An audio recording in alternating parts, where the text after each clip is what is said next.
The hero party triumphantly returns to the royal capital after defeating the Demon King. Comprising Himmel, Eisen, Heider, and Frieren, the members celebrate their 10-year adventure. Frieren, an elf, perceives time differently, feeling the journey was short. Despite this, they cherish their time together. Witnessing the era meteors, they vow to reunite in 50 years. The next day, they part ways, with Frieren seeking magic on a journey. 50 years later, she finds Himmel aged but unchanged herself. Reuniting with Eisen and Heider, the party's off to see the era meteor again. After Himmel's death, Frieren regrets not knowing him better. The party disbands, and Frieren, now valuing human connections, explores magic and human interactions. 20 years post Himmel's passing, Frieren, searching for Heider in the holy city of Strahl, gets lost in a forest. Discovered by a young girl named Fern, she learns Heider is now elderly, and Fern, a war orphan, is his adoptive daughter. Frieren, seeking to repay Heider before his death, declines adopting Fern, but agrees to decipher a grimoire with resurrection and immortality spells. Heider also asks Frieren to train Fern in magic. Over 4 years, Frieren deciphers most of the grimoire and trains Fern extensively. Heider collapses one day, and Fern, determined to prove her self-sufficiency, refuses to leave her training. It's revealed that Heider saved Fern from suicide in her youth, motivating her to learn survival. Fern finally succeeds, striking a high rock.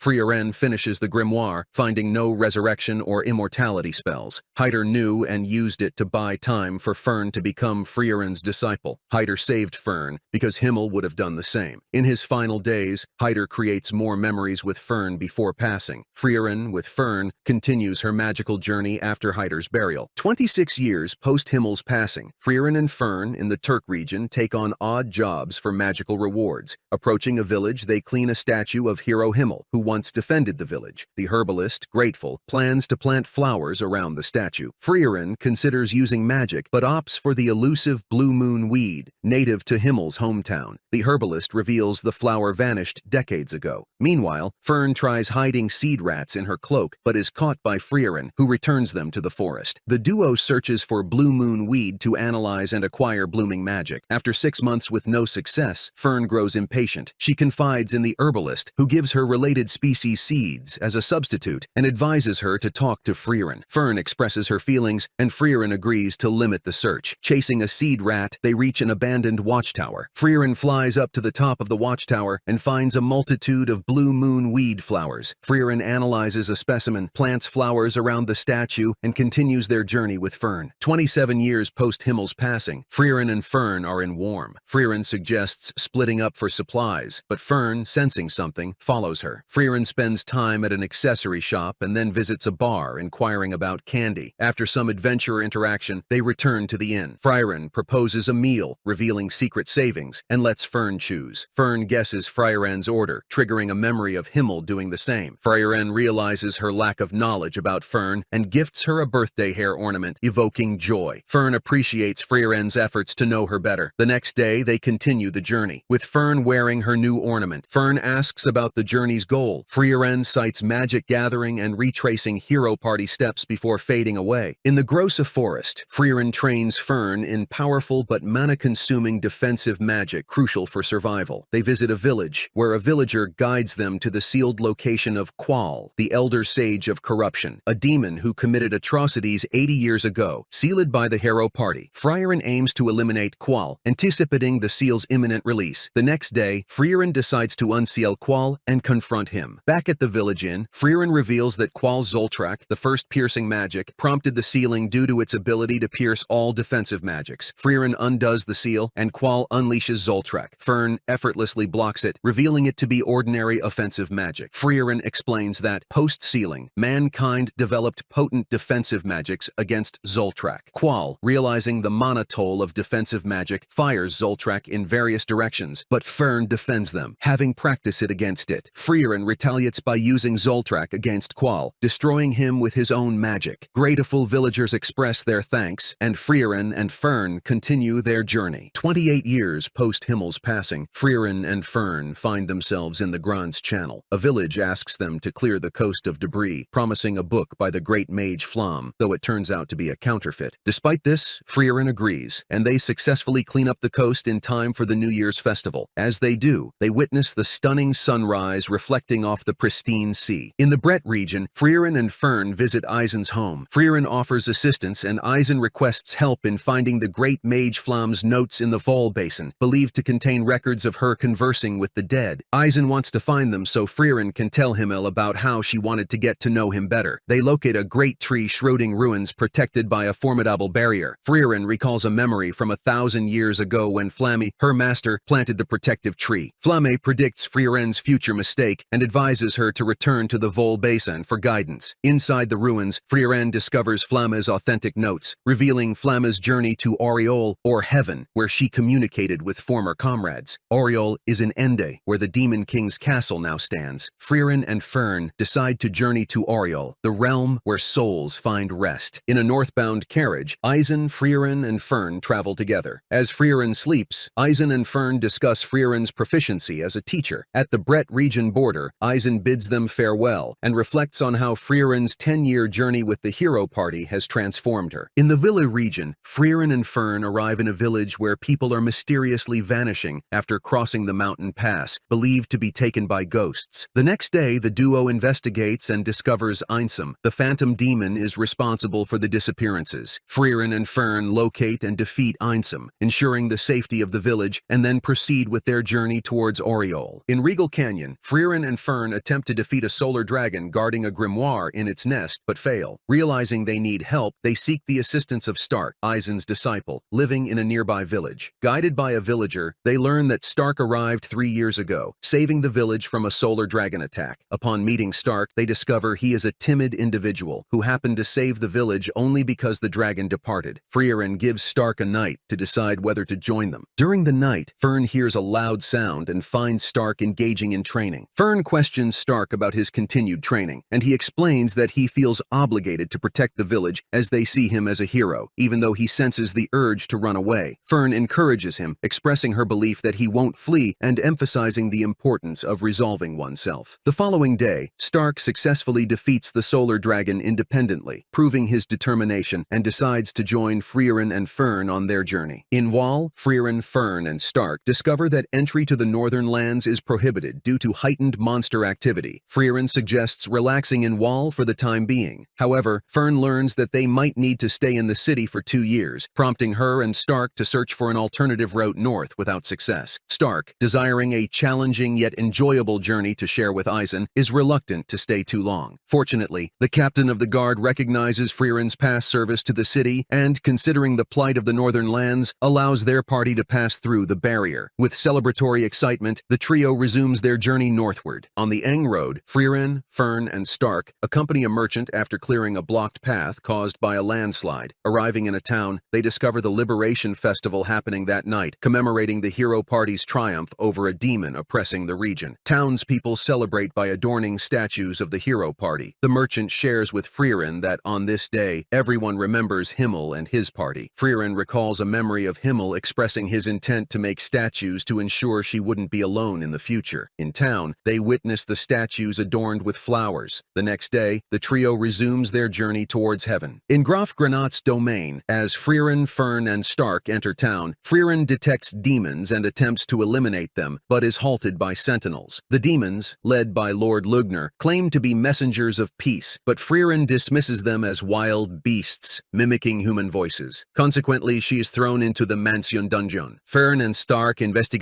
and discover that Aura the Guillotine, a powerful demon and one of the 7 sages of destruction, has sought peace after a prolonged conflict with the town. Frieren remains skeptical, asserting that negotiating with demons is futile, as they use words for deception rather than genuine communication. She plans to escape the dungeon during the ensuing chaos. Meanwhile, Lugner is intrigued, trying to recall where he has seen Frieren before, and realizing she is the only one in town who understands the true nature of demons. Graf Granat brings Lugner to his son's room with the intention of avenging his son's death. However, after hearing Lugner's story about his father being killed by humans in the ongoing conflict, Granat empathizes with him. Lugner later confides in Lenia, a demon girl, revealing that his tale was a lie to manipulate Graf Granat. Their true objective is to convince the Graf to dismantle the defensive barrier protecting the town, allowing Aura's army to destroy it. Simultaneously, a demon boy named Drat attempts to assassinate Frieren in the dungeon but fails. Frieren easily defeats him, remarking that one more beast has been vanquished. Frieren emerges from the dungeon, discovering the sentinel dead. Meanwhile, Fern and Stark, unaware of Frieren's escape, decide to appeal to Graf Granat for her release so she can confront the demon. Simultaneously, Lugner learns about Drat's death from Lini. When confronted by Graf Granat, Lugner's excuse unravels, and Granat correctly suspects Drat's involvement in the Sentinel's death. Lugner's failed plan prompts him to reveal his true intentions, leading to the killing of guards and injuring Graf Granat. He spares Granat's life with the condition of lifting the protective barrier on the town. As Fern and Stark head to the Graf's estate, Fern observes Frieren, disguised in a black cloak. Frieren briefs them on the dungeon events and decides to leave the town, leaving Fern and Stark to handle the demon, despite Stark's pleas for her assistance. Sensing Aura the guillotine near B, Frieren opts to swiftly deal with her. Fern and Stark covertly enter Graf Granat's mansion to rescue him. Meanwhile, Lugner attempts to extract information from Graf Granat about the barrier magic, but faces resistance. Leaving the Graf to ponder, Lugner searches the mansion for a relevant grimoire. Stark manages to enter the room and attempts to free Graf Granat, but Lugner and Lini return. Stark attacks Lugner but falls short of killing him. Seizing the moment, Fern, positioned outside the window, shoots Lugner with magic. Stark and Fern successfully escape with Graf Granat, while Lugner decides to pursue them once he is healed. Stark and Fern assure Graf Granat of Frieren's innocence, and he agrees, acknowledging that Frieren and the hero party had previously protected the town from Aura. Meanwhile, Frieren confronts Aura, who surrounds her with an undead army. Granat reveals that Aura utilizes the Scales of Obedience, a magic tool weighing the combatant's mana. The one with greater mana gains control, and resistance becomes nearly impossible. In her 500 years as one of the 7 Sages of Destruction, Aura has never lost a battle of mana. Frieren engages Aura's army using anti-magic, recalling Himmel's past scolding for simply blasting away the undead. When Aura questions Frieren's motive in the absence of Himmel, it incites Frieren's anger, prompting her to resolve to mercilessly defeat Aura. Stark and Fern leave Graf Granat at the church and decide to go their separate ways. Stark to find Frieren and Fern to evacuate the town's citizens. However, they are unexpectedly attacked by Lugner and Lini, who manage to separate them. Lugner, using blood magic, pins Fern to a wall and interrogates her about Frieren's location, suggesting that Stark will face an unpleasant fate. Simultaneously, Stark engages in a fight with Lini. Stark, surprised by Lini's attack, wonders why her technique is so reminiscent of his master's. Taking advantage of Lugner's distraction, Fern seizes her staff and breaks free. Lugner warns her that attacking would result in her losing her head, as he has dedicated much of his life to honing his magic. Remembering Frieren's advice about Fern's strength lying in her casting speed, Fern declares that she, too, has devoted a significant portion of her life to magic. She retaliates by blasting Lugner with a powerful spell. Fern's powerful spell puts Lugner on the defensive, surviving only by reflexively protecting his heart. In retaliation, Lugner unleashes a forceful counterattack, seemingly intending to crush Fern with his full strength. Meanwhile, Lini asserts that Stark has already lost, but he defies the odds, rising to continue the fight. While Lugner begins to struggle against Fern, he urges Linia to conclude her battle. Initially appearing to overwhelm Stark, Lini is surprised when he recalls his master's teachings, stands once more, and delivers a slashing blow across her chest. As Lugner's attention is diverted by Lini's defeat, he becomes vulnerable. In this moment of distraction, Fern takes the opportunity to blast him through the heart, dealing a decisive blow. Lugner lies on the brink of death, realizing that both Frieren and Fern have deliberately limited their mana levels, a tactic he deems despicable and cowardly. Fern agrees with this assessment and proceeds to finish off Lugner. Despite Aura's visibly greater mana output, she questions whether it was the right decision for Frieren to expend so much mana. Aura, utilizing her Scales of Obedience, casts the Spell of Obedience, Auserlies. Frieren observes that, judging by Aura's mana, she must have trained for the majority of her 500 years of life. Aura weighing Frieren's soul against her own. Initially, Aura appears confident in her victory, but slowly, the scale begins to tip in Frieren's favor. Frieren reveals that she was limiting her mana all along, catching Aura by surprise. In disbelief, Aura witnesses Frieren releasing her full mana, which far surpasses Aura's. The scale firmly tips in Frieren's favor, and turning her back, Frieren commands Aura to take her own life, ultimately defeating the Sage of Destruction. Frieren, Fern, Stark, and Graf Granat meet after the battle. Frieren expresses her pride in Fern and Stark for defeating Lugner and Lini. Graf Granat examines the now motionless bodies of Aura's undead army and thanks Frieren for minimizing damage to the bodies and showing respect to the heroes of the northern lands. He orders his subordinates to give the fallen a proper burial. The group then returns to the Graf's mansion, where he offers Frieren any reasonable reward. Frieren requests the grimoire of the great mage Flamme, even though it is a fake. Frieren admits she was aware of the deception, but is content with it nonetheless. Frieren's party takes time to rest and participate in the city's festivities, aiding in the reconstruction efforts. Before leaving, they join the citizens in paying respects to the now properly buried fallen heroes of the northern lands. After final preparations, Frieren's party heads north, with Graf Granat seeing them off until the gate. He informs them that to reach Enda, they first need to go to Oesurst and obtain a first-class mage certification from the Continental Magic Association.